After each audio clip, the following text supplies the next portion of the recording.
Here, mic check, mic check, mic check.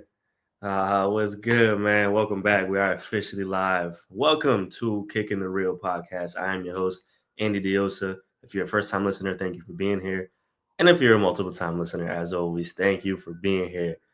We're back with another MLS winners and losers episode because match day 6 is in the books. Things are happening so fast in this league as they typically do. And there's never a shortage of things to talk about. So we're going to get it rolling with another winners and losers episode. Last time I did this, there was a live earthquake on camera, and I was going to make a joke about that. But a few hours ago, there's actually another earthquake in Southern California. It was not in LA. It was kind of close, though. But I guess my timing on this is not great. So we'll hope that nothing starts shaking while I'm recording, but I'm well prepared on how to handle this. Before I get started, I do want to say that it's kind of ironic that 4 of the 6 teams that I'm going to be talking about are on the scarf wall. So if you pay attention to the scarves in the back and you see kind of what's back there, what teams are back there, you might get a little bit of a glimpse, an idea of the teams that I'm going to talk about in this segment. But either way, 3 winners, 3 losers. This is just my thoughts after eventful Saturday and Sunday in MLS. And like I mentioned, things are just rolling because this week we have CONCACAF Champions Cup action with a lot of MLS teams in some big situations. But enough of that. Let's get into the winners and losers, and we'll get going from there. I'm going to start it at the top with Inter Miami as my first winner. I know people hate it. It's the Messi effect. It's the everybody's talking about Miami effect, but you have to. Right now in MLS, it's Inter Miami and everybody else. And I think after what happened last year with them losing in the playoffs at Atlanta United, there's a little bit of vengeance that they're trying to come back for. And when you have players of the caliber of Lionel Messi and Luis Suarez and Jordi Alba, Sergio Busquets, that's one thing because we've seen them do this over and over in Barcelona, in different countries, different teams, of how good they are when they're competitive. And the one thing I will say is that they've been very competitive in MLS. You see Jordi Alba, he's a motor out there. He actually cares. Sergio Busquets is still getting it done. Luis Suarez, who seems like he can't even walk without being in pain, is just consistent on the field and doing what he needs to do. That is not surprising to anybody, I don't think. I think we all know what they're going to give you. The surprising part about Miami and the fact that they're undefeated in MLS, the fact that they've played, I don't know how many games this year, and they haven't lost yet this year in all competitions, is that they're getting so much contributions from everybody else. And that's the part that is very shocking because Javier Mascherano is a new head coach there, right? And there was definitely doubts about how he was going to be with Inter Miami and how just his style, because we've seen it when he was with Argentina in the youth teams, how those younger squads, they had their flaws, of course, as all head coaches do. But Mascherano has knocked it out of the park so far with Miami, and you have to give him credit for getting these new players. And it just seems like anybody that gets put in this team works. Segovia, Allende, Fafa Pico is now being a difference maker. That you still have Benjamin Kramasi and Robert Taylor, who were big pieces last season as well. And it's just like them being able to do what they do without necessarily having to rely on just Messi or just Suarez in the offensive end is very, very impressive. Now, Lionel Messi comes back this past weekend. He subs in the 55th minute, and then in the 57th minute, he scores. So, of course, that's another part of the equation where, when he's on the field, things are going to happen because it's Lionel Messi. And it was just such a subtle move, easy goal. And I guess for his standards, it wasn't an easy goal. If you ever played soccer, he makes anything look easy, but it definitely wasn't that. But for him, it's a thing about getting his legs back under him and now kind of bouncing back from that injury that I think was a little more serious than what they probably wanted to make it seem. And that's telling that he missed time World Cup qualifiers for Argentina that were against Uruguay and against Brazil to kind of rehab his injury. Argentina didn't need him. Spoiler, they took care of Uruguay with a beautiful goal from former MLS player Thiago Almada, banger, and then they embarrassed Brazil and then led to Brazil firing their head coach. But the fact that Messi took the time off from those Argentina qualifiers is slowly getting back into the groove here.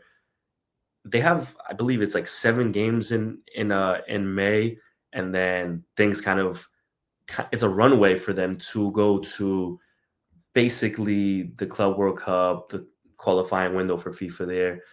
I mean, April, of course, is going to be testy for them, and I know that they're in CONCACAF Champions Cup league, whatever. I'm going to keep calling it league just out of CCL fever. But it's a situation where like this team is undefeated. They set records last year. They won supportership last year, and it's not far fetched to say that this year they could be even better, which is scary.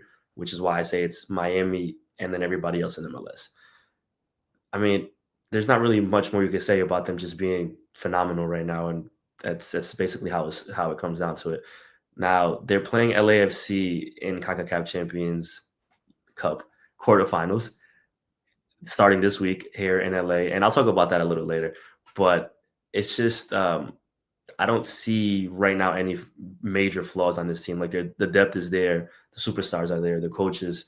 Uh, it seems like he kind of just got in and adapted pretty quickly to the league and to what he wanted to do, and the players have bought in. So if I had to give Miami a grade, it's obviously A right now, and it's probably not surprising to anybody, as I've mentioned, but you have to give them credit because when you think that they're good and they're doing all this, it just seems like they're getting better in many different ways aside from just relying on those core four stars that everybody typically speaks about, and that's where it's really impressive. And maybe that's where they saw the flaws last year and how that playoff run ended against Atlanta. Maybe they needed to bring in, and it seems like they're always bringing in different pieces as well. They're just getting new players on loan and this and that and the third, and it's incredible. It's incredible. So give Miami all the props that they deserve. I know it's fatigue for people saying that everybody's always talking about Messi, but this is far beyond just Messi right now, and that's the most impressive part. My second winner, Austin FC. You see the jersey, the Sentimiento kit. Austin FC, man, there's definitely a lot to talk about with them because I'll admit it, when Nico Estevez got hired as the head coach, I was not a fan, mostly because the way that they made it seem like they had all these calls from these coaches that were going to take over the Josh Wolf vacancy, and they ended up getting Nico Estevez, which I didn't think it was the best move for them at the time. But listen, man, you talking about giving people credit, you have to give Estevez credit for what Austin has been able to do. I think that in general, there's still not pieces. There's still a little bit of cohesion missing with the team, and I think that that's a little bit of what people are still a little bit hesitant about. At the same time, you're just starting to see these players get going, right? Brandon Vasquez just finally gets his first goal a few weeks ago. Ozuni comes back from Albania national team duty, gets a goal. Bukhari is just getting in there and getting, you could see the talent he has when he has no fear taking on any defenders. And then you have somebody like Owen Wolf, who, shout out to Owen Wolf, man.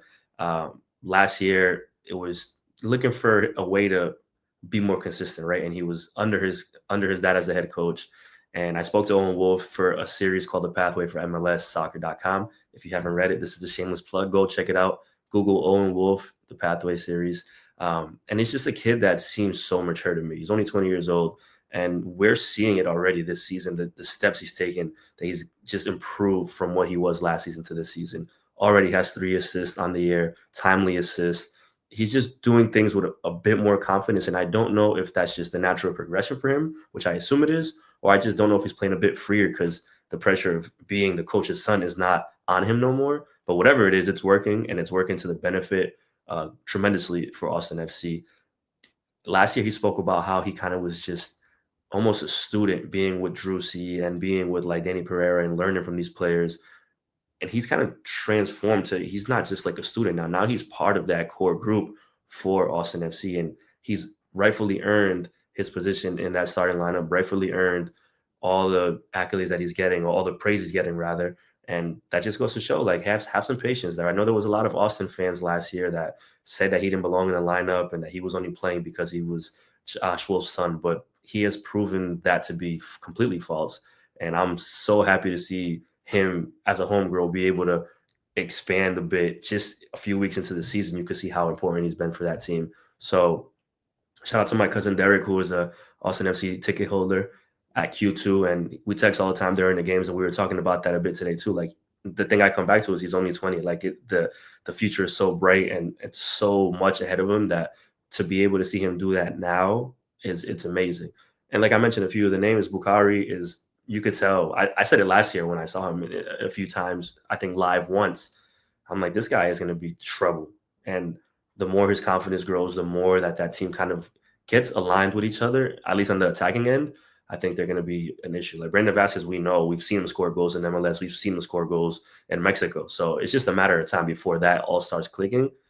And when it does, watch out. But it's crazy to even say that because this is a team that's second in the West right now, right? So it's a give and a take with Austin FC, but you have to definitely see what they're doing and be, I guess, cautious of like, hey, this team could be very, very good this year if this continues this way. Nico Estevez gets more familiarity with the team. Somebody like Ilie Sanchez, who just seems to be able to fit in any team, any locker room, comes in and gives them a little bit of a different look and some security there in the middle of the pack. So to me, is if Austin is able to stay solid defensively, I have no concerns about them in the attacking third. And we've seen it so far, man. They've been really impressive. I think that, them being in second it says something about them, but I think it's the way that they're getting it done. Maybe it seemed a little timid in the beginning of the season and whatnot, but they hand San Diego their first loss, which I'll talk about San Diego in a bit as well. But San Diego played a game against them a few weeks ago that they wanted to play, and Austin was able to weather that storm and still get the win. Right. Then they just come off this game against St. Louis where I thought Austin played a really good game until the weather delay, and then they lost their momentum after the weather delay. But this is a Austin team that once again is just getting going, getting in the swing of things.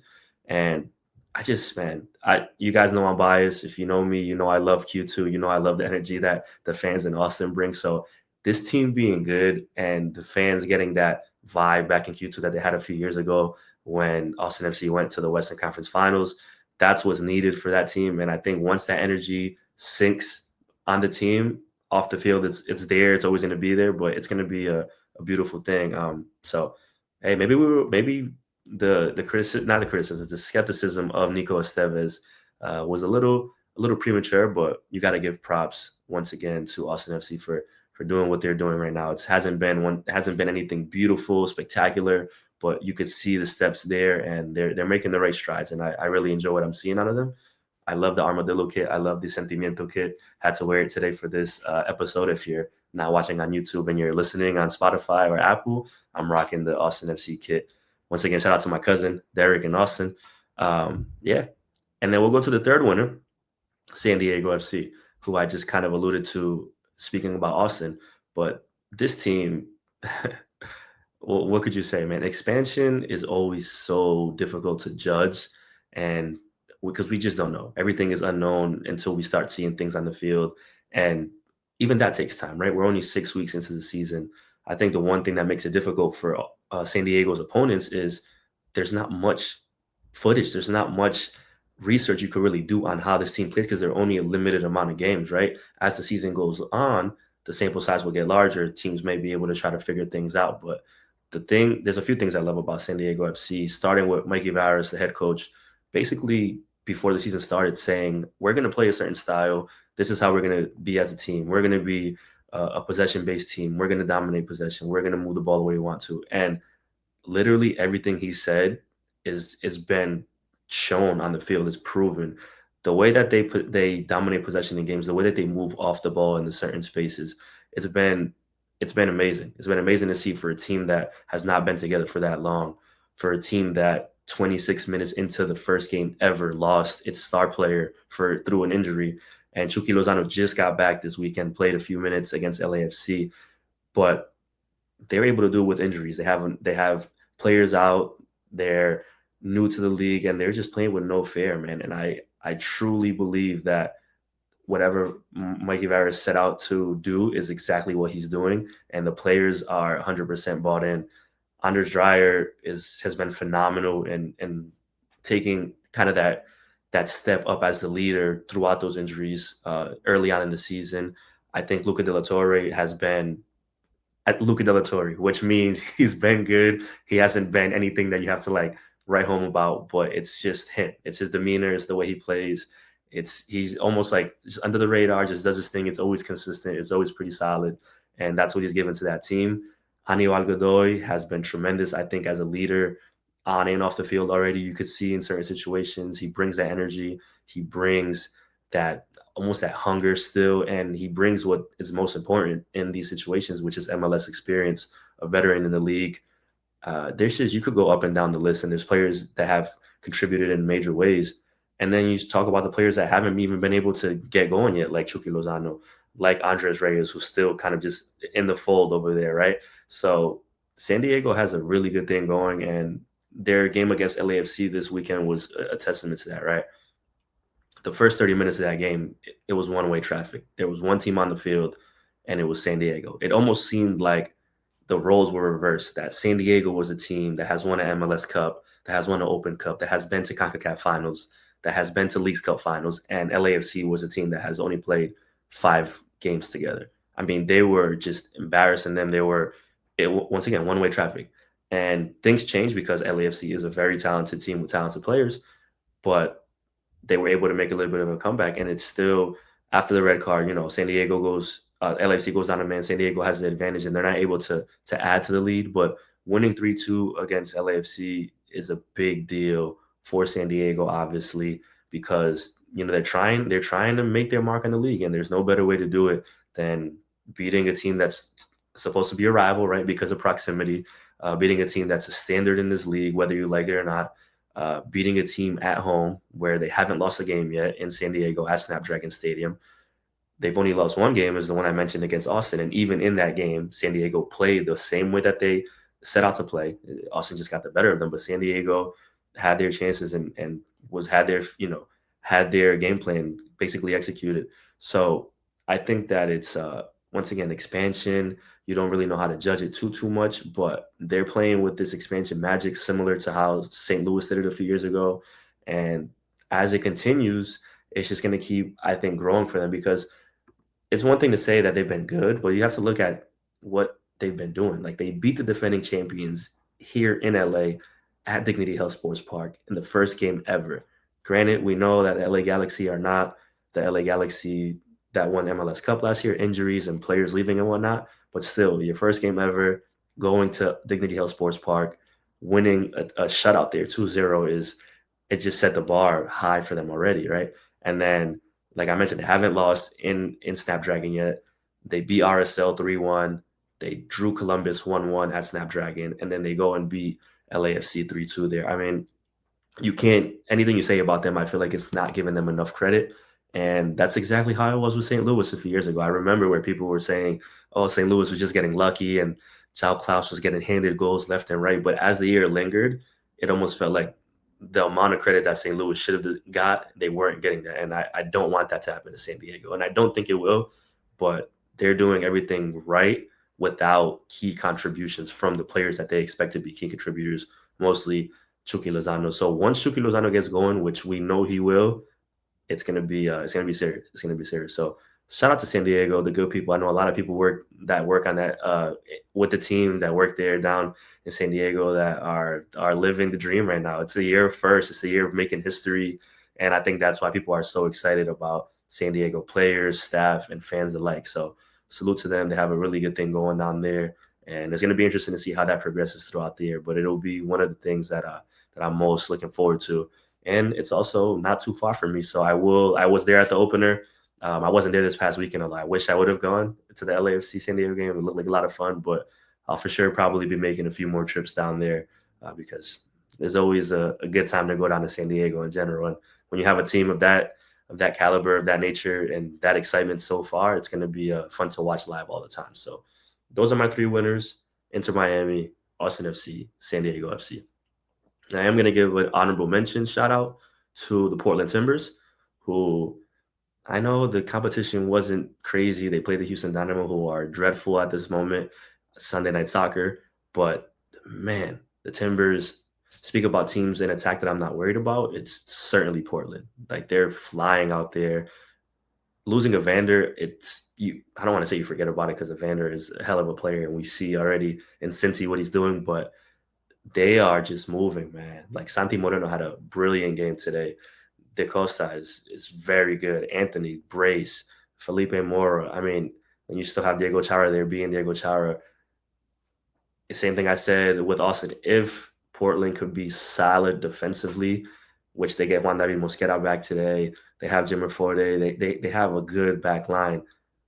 This team, I would not be surprised if it's a top 4 team in the West, just from what I've seen already. It could be overreaction, but honorable mention to the Timbers, which wasn't, I guess, too much of an honorable mention because I talked a little in depth there. But salute to them. Now we're going to transition over to the losers.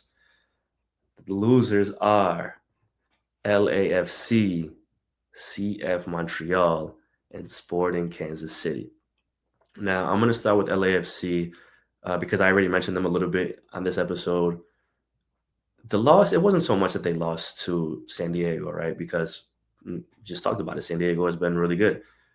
It's the manner.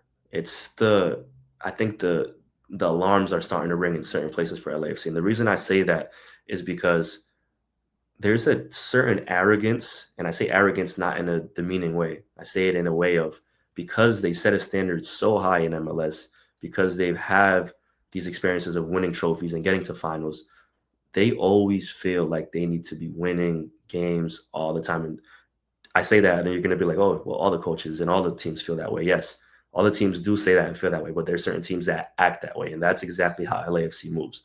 Been around the team every year since they've been in MLS, besides the first one. So I'm very aware of how things function around the organization.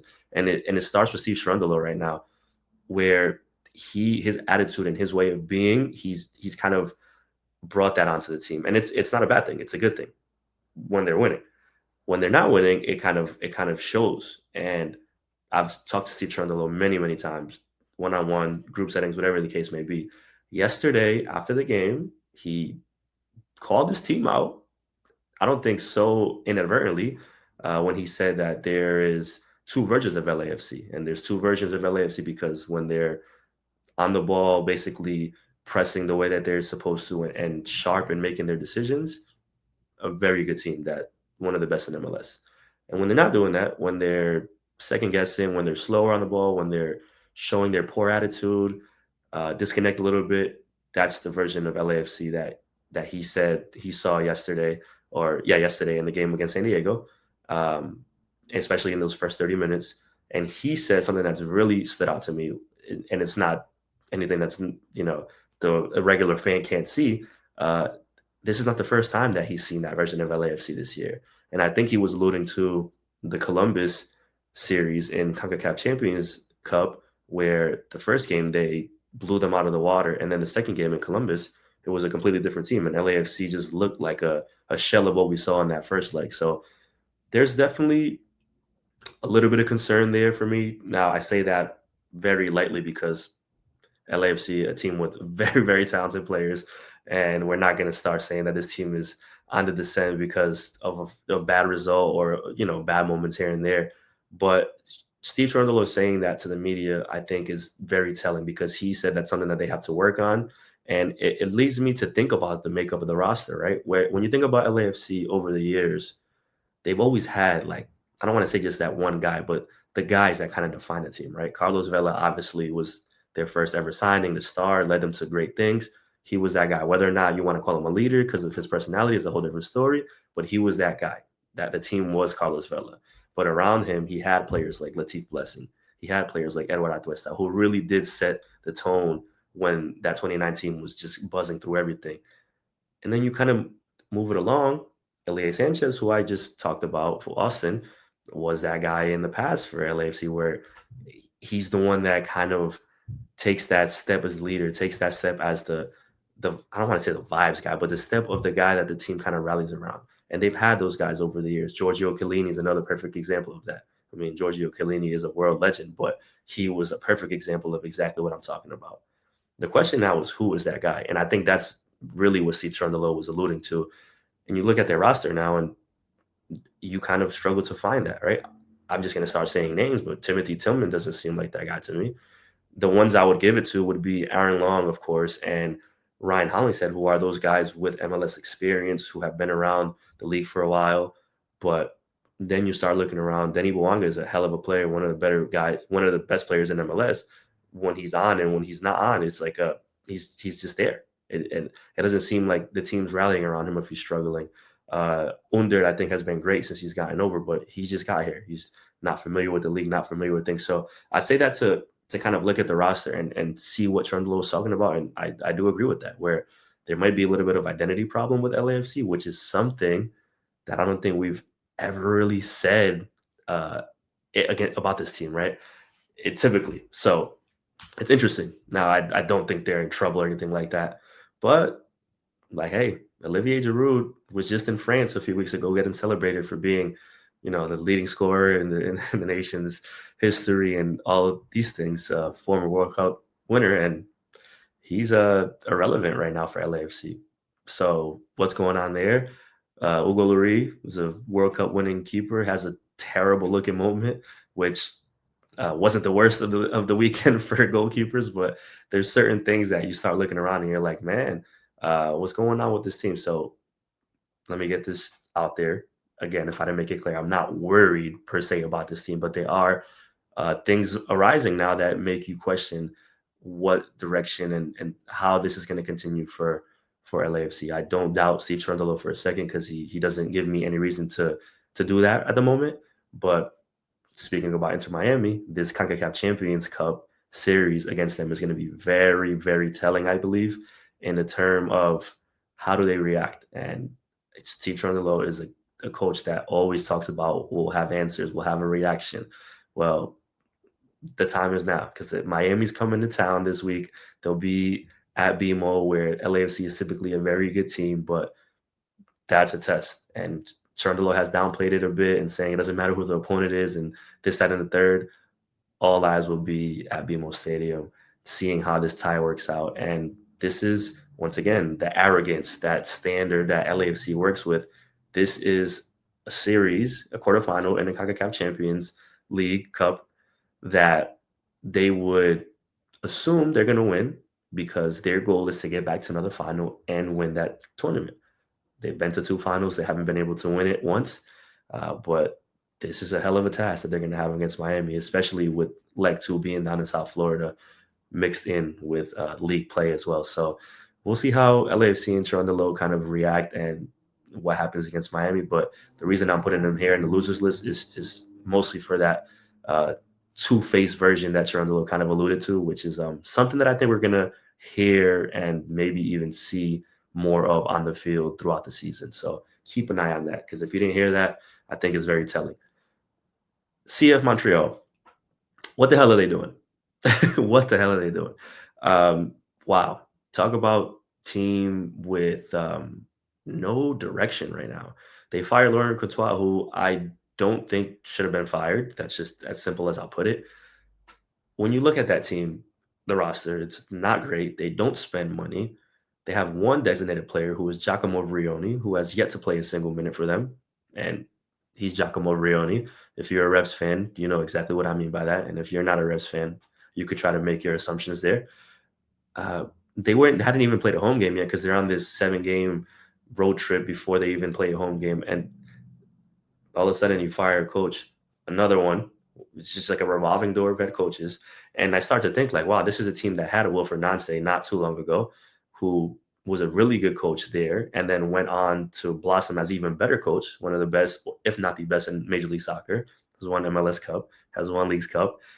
And they've gone from that to whatever the hell they're doing now. I don't have anything super in-depth or educated to say about CF Montreal besides what the hell are they doing? They need to figure something out.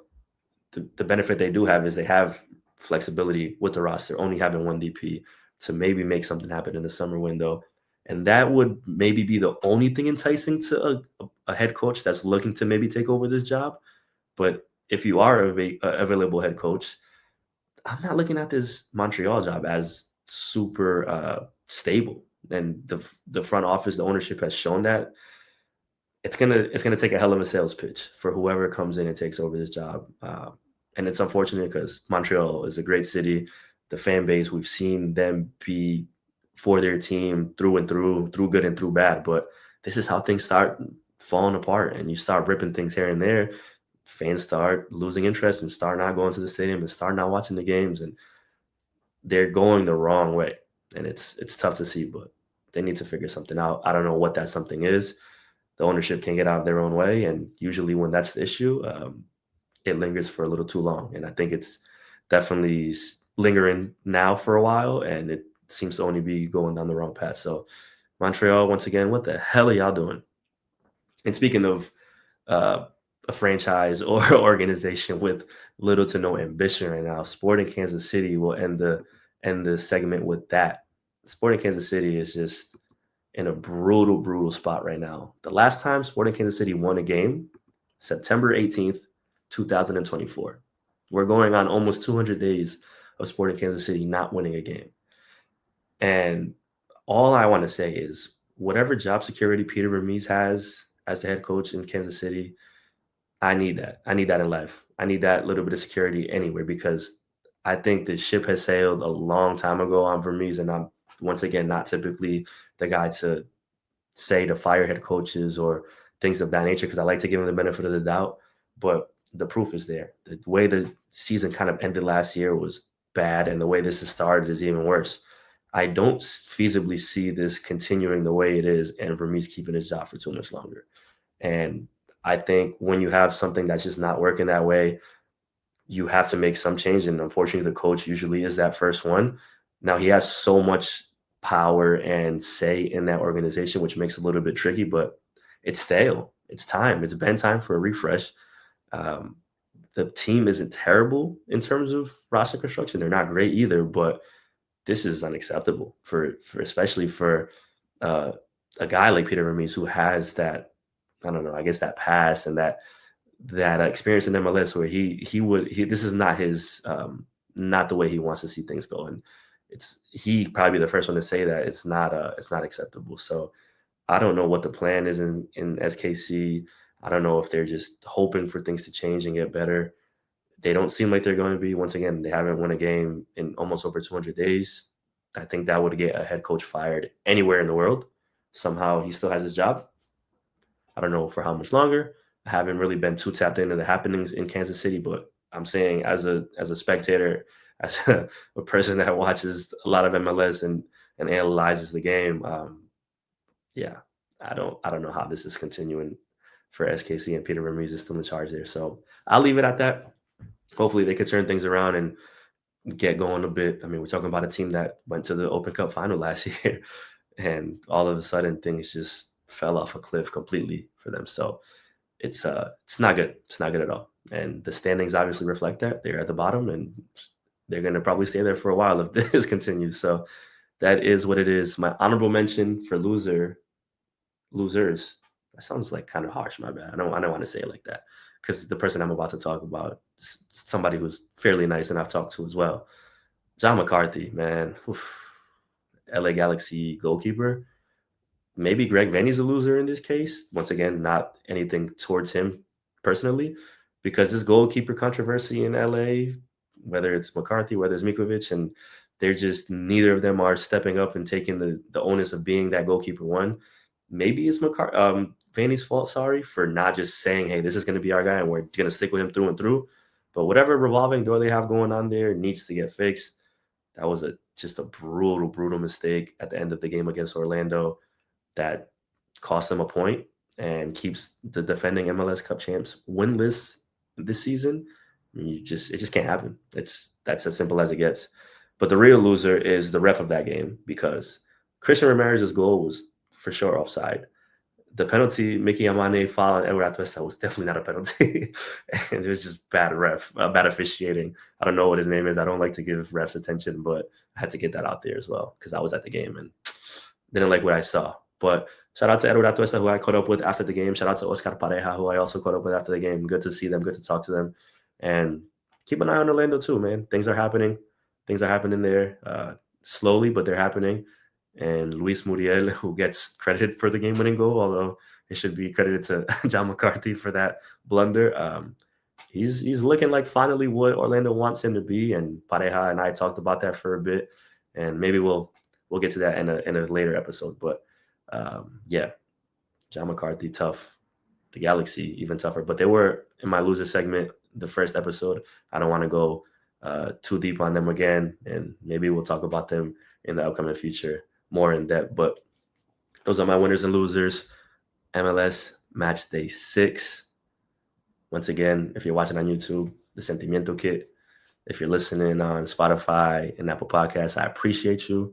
This was fun. I usually don't think I'm going to speak this long because it's just me. And then I look up and it's like, yo, I've been talking for 35 minutes. So we made it without no earthquakes. Yes. I don't got anything else to say. I have a few ideas for upcoming episodes with some more guests. We're going to get it popping soon for sure. I'm working on some cool things. Otherwise, y'all keep being great. Watch soccer, support your friends, support people doing cool stuff. Send the podcast to a friend, like, comment, subscribe, all that shit that I'm supposed to say that I don't say because I don't care. I do care. I do care that y'all listen. And if you are listening, if you made it this far, I really mess with you. So until the next time, peace.